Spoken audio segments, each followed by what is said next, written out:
Check bounce అయితే ఏమవుద్దిలే అనుకుంటాం కదండీ! 2 ఏళ్ళు జైలు శిక్ష పడుద్ది.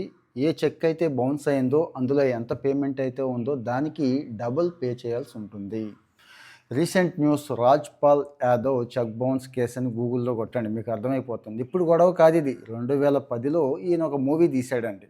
'ఆటా పటా లపాటా' అని చెప్పి ఒక మూవీ తీశాడు. ఆ టైంలో డబ్బులు అక్కడ ఇక్కడ ఫైనాన్షియల్ దగ్గర నుంచి తెచ్చుకోవాలి కదండీ! నిర్మాతలుగా. తెచ్చుకున్నాడు, తీశాడు. కానీ వాళ్ళకి చెక్ ఇచ్చాడు. ఆ చెక్కు ఈరోజు బౌన్స్ అయిందంట. బౌన్స్ అయ్యి ఇప్పుడు అతన్ని తీసుకెళ్ళి జైల్లో పెట్టాడు. తిహార్ జైల్లో ఉన్నారు. కావాలంటే మీరు చెక్ చేసుకోవచ్చు.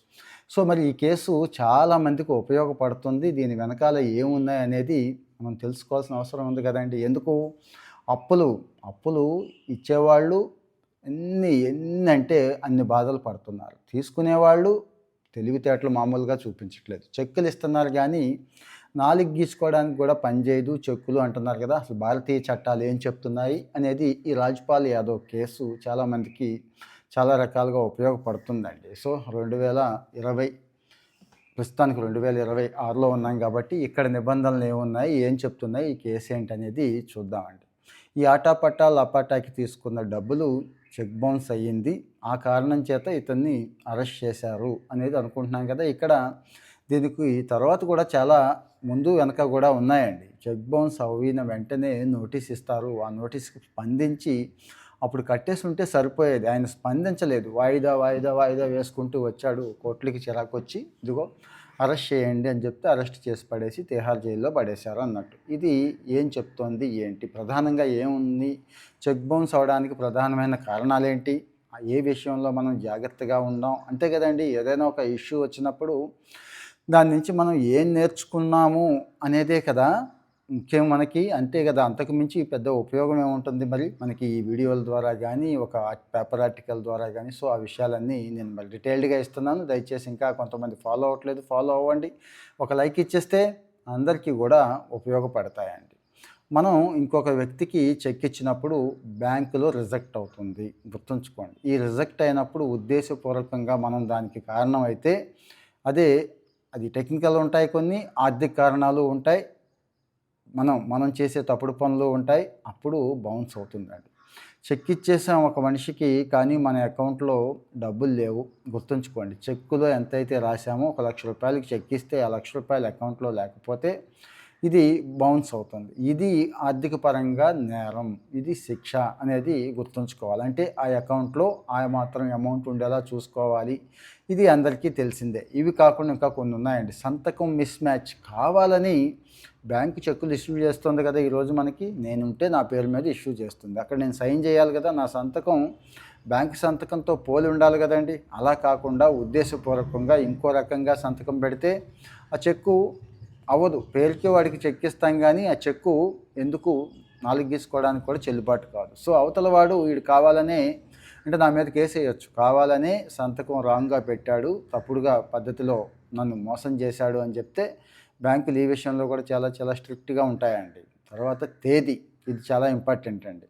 మనం ఏదైనా ఇష్యూ చేస్తే 3 నెలలే గుర్తుంచుకోండి. 3 నెలలు మాత్రమే ఆ చెక్కు చెల్లుబాటు అవుతుంది.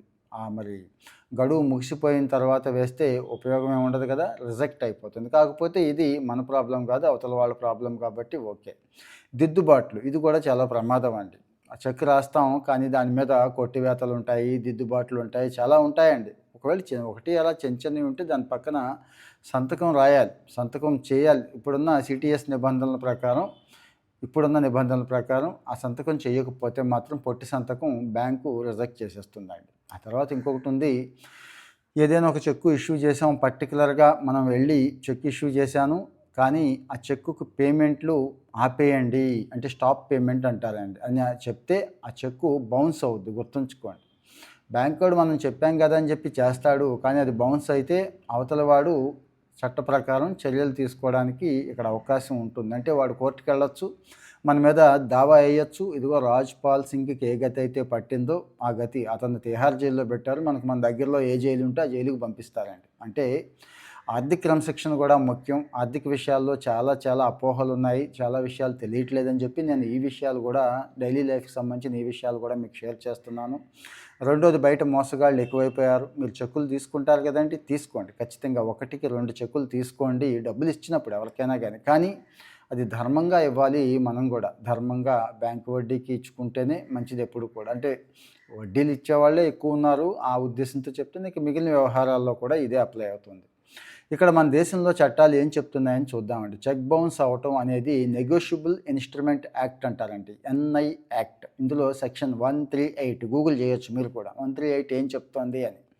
క్రిమినల్ ఇది గుర్తుంచుకోండి. ఇది క్రిమినల్ నేరం కింద పరిగణిస్తారు. సివిల్ కాదు, ఇది క్రిమినల్. తప్పు చేసినట్టు రుజువైతే రుజువు చేయడం ఈజీయే అవతల వాడికి. ఎందుకంటే ఎవిడెన్సెస్ అన్నీ ఉంటాయి. మనకి ట్రాన్స్‌ఫర్ చేసినవి డబ్బులు, ఆ రసీదులు అన్నీ ఉంటాయి కదా! అన్నీ బ్యాంక్ ట్రాన్స్‌ఫర్‌లే చేస్తారు. దయచేసి మీరు కూడా ఎవరికైనా డబ్బులిస్తే బ్యాంక్ ట్రాన్స్‌ఫర్ అవే చేయాలి. దానికి సంబంధించిన ఒప్పందం, పత్రాలు, ప్రామిసరీ నోట్లు అన్నీ ఉంచుకోవడం మంచిదండి.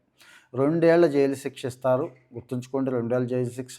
దానికి మొత్తానికి చెక్ అమౌంట్ ఏదైతే ఉందో దానికి డబుల్ అమౌంటు పే చేయాల్సి ఉంటుందండి. కోర్టు అలాంటి తీర్పు ఇచ్చే అవకాశం ఉంటుంది, గుర్తుంచుకోండి. అయితే ఈ తీర్పు వచ్చిన తర్వాత చేయాల్సింది ఏంటంటే అతనికి లీగల్ నోటీస్ ఇవ్వాలి. నాయనా నీ చెక్కు బౌన్స్ అయింది ఇదిగో అని చెప్పి. 15 రోజుల్లోపు వాడు డబ్బులు కట్టకపోతే అంటే ఇగో ఈయన కేసులో జరిగింది అదే. ఈ రాజ్‌పాల్ యాదవ్ కోర్టు తీర్పు ఇచ్చేసింది. డబ్బులు కట్టకుండా మళ్ళీ వాయిదాలు అడుగుతున్నాడు, తప్పించుకుందామని తిరుగుతున్నాడంట. సో దాన్ని కోర్టు సీరియస్‌గా తీసుకెళ్ళి అరెస్ట్ చేసి లోపలేయండి అని చెప్పిందండి. సో మరి చెక్కులు ఇచ్చేయటం కాదు, అందులో అమౌంట్ ఉందా లేదా చూడండి. ఈ విషయాలన్నీ చెక్ చేసుకోండి. అలాగే ఈ అప్పులు ఇచ్చేవాళ్ళు ఎవరైతే ఉన్నారో వాళ్ళు కూడా 1, 2 సార్లు ఆలోచించుకొని ఇవ్వండి. ఇలాంటి సమాచారం మీకు నచ్చుతుందా? ఉపయోగపడుతోందా? యెస్, కొన్ని పాయింట్లు ఉపయోగపడుతున్నాయన్నా గానీ నేను హ్యాపీ అండి. సో దయచేసి మరి షేర్ చేయండి. అలాగే కామెంట్ చేయండి. ఇంకా మీకున్న డౌట్స్ కామెంట్ చేస్తే రోజువారీ ట్రెండ్స్, నిత్య జీవితంలో నాకున్న అనుభవాలు మీకు అందరికీ ఉపయోగపడేవన్నీ కూడా క్రోడీకరించి గుదిగుచ్చి మీకు అందించడానికి ట్రై చేస్తాను.